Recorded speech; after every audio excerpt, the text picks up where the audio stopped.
안녕하세요. 오늘은 제 19강 뿔대와 구의 건널비 부피에 대해서 공부해 보도록 하겠습니다. 뿔대가 뭔지 아시죠? 뿔대도 각뿔대, 원뿔대가 있는데 각뿔, 원뿔을 밑면과 평행하게 자르고 난 뿔이 아닌 부분, 곧 아랫부분이 각뿔대, 원뿔대라는 거 알고 계실 거예요. 그렇다면 그러한 입체 도형의 건널비는 어떻게 구해야 되나? 제일 복잡하겠죠. 자, 뿔대의 건널비는 지금 보시면 알겠지만 위에도 잘린 단면이 있기 때문에 위에면의 넓이랑 아랫면의 넓이를 어떻게 따로따로 구해 주셔야 되죠. 모양은 똑같지만 크기가 다르기 때문에 윗면의 넓이, 아랫면의 넓이, 그 다음에 옆넓이 이 세 가지를 전부 다 더해줘야 하기 때문에 계산이 좀 복잡합니다. 그래서 이러한 건널비 같은 경우는 좀 단계 윗면, 아랫면, 옆면, 그래서 건널비 이렇게 수준 단계를 꼭 좀 걸쳐서 풀어주시길 당부드릴게요. 자, 각뿔대 먼저 볼게요. 자, 각뿔대 윗면, 아랫면은 당연히 다각형이니까 삼각형 아니면 사각형, 정사각형, 직사각형 형태의 모양이 나올 거니까 윗면하고 아랫면의 넓이 각각 구해 놓으시고, 자, 옆면이에요. 항상 지금 우리가 건널비를 구하실 때 보면 옆면이 조금 그쵸 복잡하죠. 자, 옆면 같은 경우는 뿔에서는 하나의 삼각형의 넓이를 구해서 옆면수를 곱했다지만 지금 각뿔대는 뭐예요? 옆면이 무슨 모양이에요? 사다리꼴이죠. 사다리꼴. 그래서 윗면의 넓이, 윗면, 그 다음에 아랫면 따로따로 다 구해 놓으시고 옆면은 요 사다리꼴의 넓이를 하나 구하셔서 사다리꼴의 넓이의 옆면 숫자를 곱해 주셔야 합니다. 그러니까 이제 각뿔하고 좀 비슷하긴 하지만 각뿔은 삼각형의 넓이의 옆면수, 그 다음에 각뿔대는 사다리꼴의 넓이의 옆면수를 곱해줘야 된다. 이렇게 알고 계시면 되겠네요. 자, 그 다음에 원뿔대 가겠습니다. 원뿔대 마찬가지죠. 윗면, 아랫면이 있으니까 윗면, 아랫면의 넓이 구해주셔야 되는데 둘 다 원이니까 일단 파이R 제곱 이용해서 구해주시면 되고, 문제는 또 여기도 옆면이죠. 자, 옆면을 보시면 자, 각뿔대의 옆면만 제가 잠깐 보도록 할게요. 이렇게 생겼죠. 이렇게. 자, 원뿔대의 옆면 전개도 기억하시라고 했어요. 옆면의 모양이 이렇게 생겼어요. 따라서 이렇게 생긴 도형의 넓이를 우리가 구할 수는 없죠. 한 번에 구할 수가 없잖아요. 그럼 어떻게 해야 됩니까? 이렇게 이게 부채꼴이었었어요. 전체 부채꼴의 넓이에서 잘린 부채꼴의 넓이를 어떻게 줘야 돼? 빼줘야 된다 이 말이죠. 자, 그러면 이제 우리가 부채꼴의 넓이 내는 공식, 지난 시간에 원뿔의 옆넓이 내는 공식에서 제가 뭘 기억하라 그랬죠?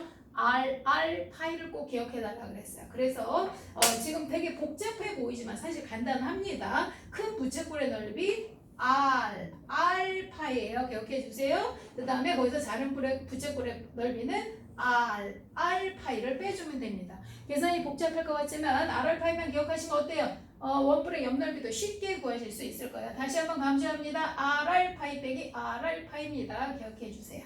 자, 그 다음에 이제 뿔대의 부피죠. 자, 뿔대의 부피는 뭐 방법이 없죠. 전체 뿔의 부피에서 자른 뿔의 부피를 빼줘야 하니까 둘 다 뭐가 있어야 돼? 3분의 1. 3분의 1 밑넓이 곱하기 높이에서 자른 3분의 1 밑넓이 곱하기 높이를 해주면 됩니다. 요거는 공식은 아주 간단한 내용이지만 문제는 좀 많이 풀어보셔야 될 겁니다. 어려운 문제가 많습니다. 자, 마지막 이제 9예요. 9의 건널비와 9의 부피 내는 공식 또한 지금 여러분들한테 증명을 해드릴 수는 없습니다. 뭐가 또 증명이 안 됐었어요? 지난 시간에 뿔의 부피가 3분의 1이 되는 거, 그냥 물에 넣었다 뺐더니 3분의 1이 없어졌다, 이렇게밖에 설명을 못 드렸잖아요. 9도 마찬가지입니다. 9의 건널비 또한, 건널비나 부피 또한 나중에 배우셔야 되는데 일단 9의 건널비는 4파이 R제곱이에요. 자, 4파이 R제곱의 의미를 조금만 좀 들여다보면 이 9 같은 경우에는 원의 중심을 지나가는 단면이 가장 크죠. 이게 이제 가장 큰 원이 될 거예요. 가장 큰 단면인 원이에요. 그 넓이 몇 배다? 4배다. 4파이. 원의 넓이잖아요. 파이 R 제곱이. 그쵸? 반지름의 길이가 R인. 그죠? 9에서 반지름의 길이가 R이니 큰 원의 넓이가 파이 R 제곱이 거기에 4배에 해당이 된다. 이런 식으로 조금 기억을 해주시면 좀 공식 외우기도 쉽지 않을까 싶습니다. 자, 그 다음에 이제 9의 부피예요. 9의 부피 같은 경우는 또 마찬가지겠지. 증명은 안 되지만 간단하게 좀 설명을 해보면 왜 3분의가 되나 이게 뭐지? 이렇게 얘기하실 수 있어서 간단히 조금 그냥 설명을 좀 해보도록 하겠습니다. 9의 표면에 이렇게 제가 사각형을 무수히 많이 그린 거예요. 사각형을. 그 다음에 어떻게 했어? 중심을 향해서 이렇게 계속 쪼갠 거예요. 계속. 그럼 무슨 모양이 될까? 볼까요? 일단은 구의 겉면에 사각형을 그리고 그 안에 중심을 향해서 이렇게 잘라내면은 그 하나가 모양이 딱 보면 뭐예요? 사각뿔이죠. 지금 사각뿔이 되는 거예요. 그렇다면 그의 부피, 그 구의 겉넓이 그 부분에 그 둘레에다가 무수히 많은 사각형을 그냥 빼빼빼빼빼빼하게 다 그린다는 거야. 그래서 다 뿔로 다 쪼개내겠다는 거야. 따라서 뿔의 부피는 결국 구의 부피는 그 뿔들의 부피 합과 같다는 걸 아실 수 있을 텐데요. 자, 그렇다면 지금 이게 뿔의 형태라고 했으니까 부피 그럼 뭐부터 나오라고 그랬어요? 지금 3분의 1부터 나오라고 했잖아요. 그 다음에 지금 보면 첫 번째 밑넓이가 S1이라고 하고 높이는 R이 될 거예요. 더하기 S1입니다. 자, 지금 여기 무수히 많은 그 사각형들이 있죠. 그러면 3분의 1 SR, S2R 더하기 3분의 1 S3R 점점점점점 무수히 많을 거예요. 이 밑면을 제가 이 둘레 이 바깥에 표면에 다 그렸다고 했기 때문에. 자, 그리고 확인해 보면 3분의 1R, 3분의 1R, 3분의 1R이 전부 어때요? 똑같아서 3분의 1R을 묶어보세요. 그럼 어떻게 돼요? S1 더하기 S2 더하기 S3 더하기 무수히 많은 SSS. 그런데 이 바깥에 제가 표면에다 그렸다고 했잖아요. 그럼 이 밑에 있는 이 S1, S2, S3를 다 넣으면 뭐가 됩니까? 바로 구의 겉넓이가 해당이 되겠죠. 이해 가시죠? 그래서 얘가 4파의 R제곱이 됩니다.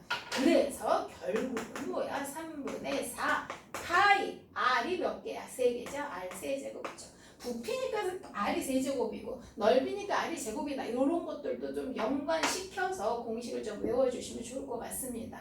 자, 크게 어렵지? 이 공식 그냥 그렇게 이해하기 어렵지는 않으셨죠? 자, 오늘 배운 내용들은 일단 구의 겉넓이랑 부피 내는 공식은 그대로 그냥 외워서 풀어야 된다라고 알아두시고요. 이제 이렇게 해서 입체동의 겉넓이 부피를 모두 구했기 때문에 이제 기둥, 뿔대, 구까지 다 합쳐진 종합 문제들이 엄청나게 많이 나옵니다. 어려운 문제도 많고 계산이 많이 복잡하기 때문에 많이 풀고 연습해 주시길 바랍니다. 수고하셨습니다.